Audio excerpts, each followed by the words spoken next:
On this edition of NTV, more drama escalated last month in the fight to save closing schools. Boy, this winter was cold. Find out what residents had to say about last winter's Arctic blast.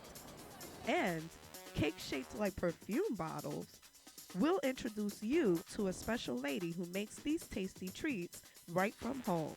So keep watching because NTV starts right now.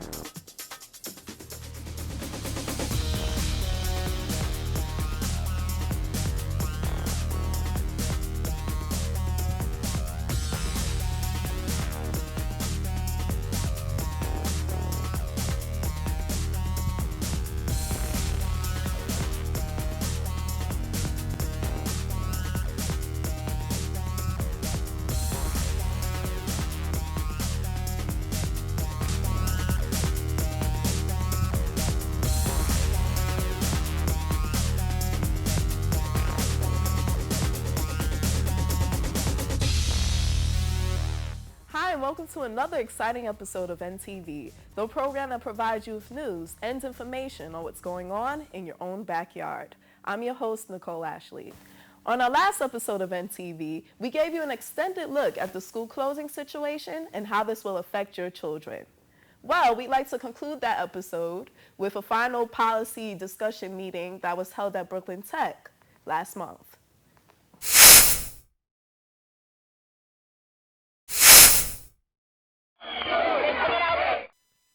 Students and parents of Kennedy High School, Jamaica High School, and many other public high schools throughout the 5 boroughs blew whistles as well as recited chants to prevent the DOE from closing their schools.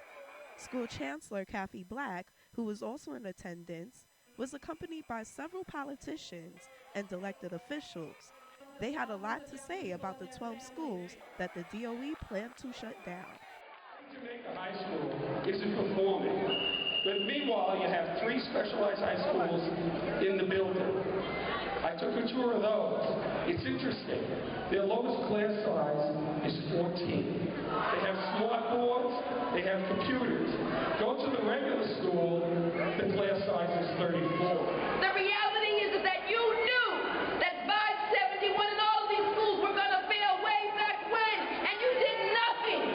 Nothing about it. No services, no support, no additional teachers, no smaller classrooms, nothing.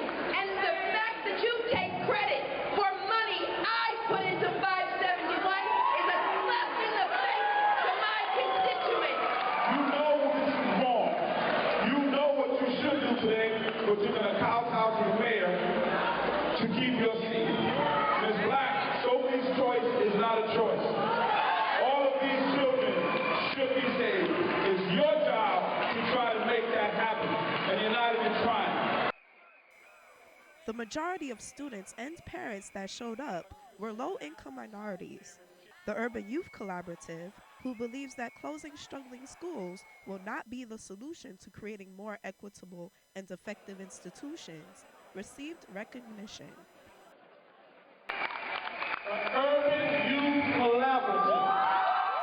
Many speakers challenged how much time the DOE actually put into reforming public schools.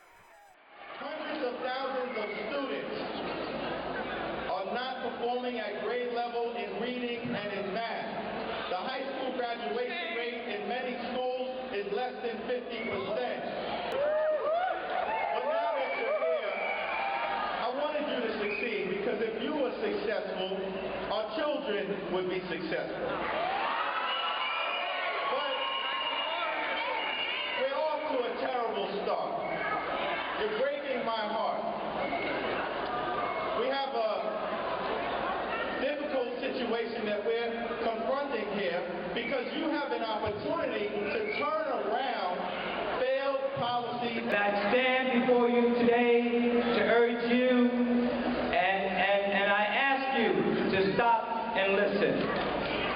True listening means being responsive. Are you listening? Have you truly given yourself the opportunity to analyze whether or not closing the school is the best course of action in helping our students? when the Department of Education decides to close a school, the message is clear. This school can't be fixed, can't be helped, and there's no other option but to close it. Councilman Charles Barron presented to the DOE a 2-year plan that teachers from PS 260 created. He also gave students from PS 114 great news by announcing that their school was off the list of school closings. Whatever you're going to do for other schools, smaller class sizes, computers, smart boards, cultural relevant curriculum, a consistent curriculum, making sure we have an athletics program, a sports program, instead of turning our schools into test-taking buildings. After this, we should do what Tony Abella said. Let's go to every one of our schools, and if we have thousands of people there saying, we will not let you shut our school down. We're going to demand that our schools stay open because the schools belong to the people. They don't belong to you.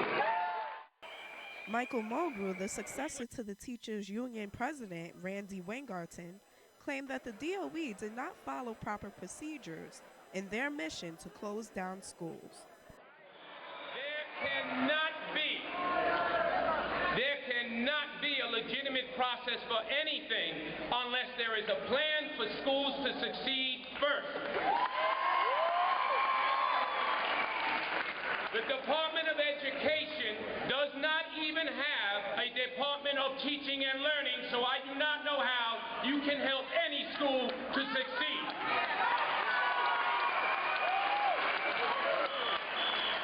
Every school, no matter what they are performing, should be getting support from the Department of Education. If you cannot do that, then we do not need a Department of Education. It is not.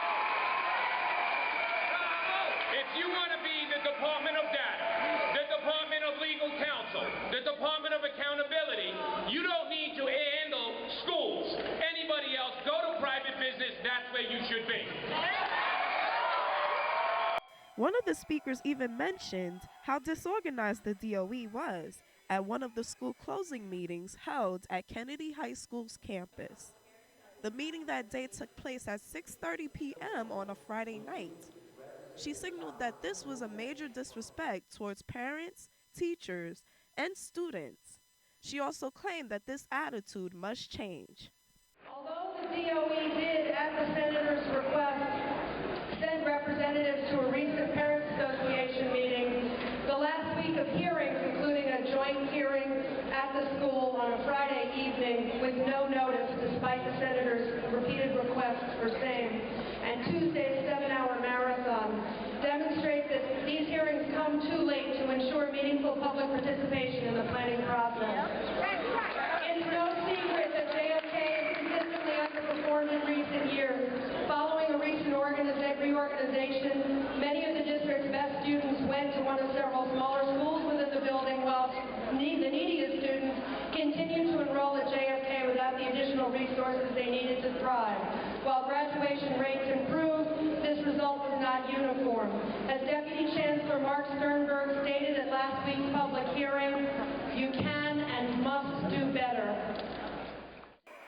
The 13 members of the school panel still remains at the meeting, even after SOS supporters marched out of the auditorium. After a majority of the people exited the building, most of the students remained resiliently in front of Brooklyn Tech until police cleared the area.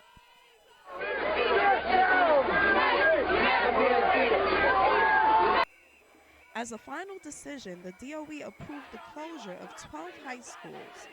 These schools included PS 260, Columbus High School, Kennedy High School, Jamaica High School, and Norman Thomas High School in Manhattan. This has been your NTV News Brief.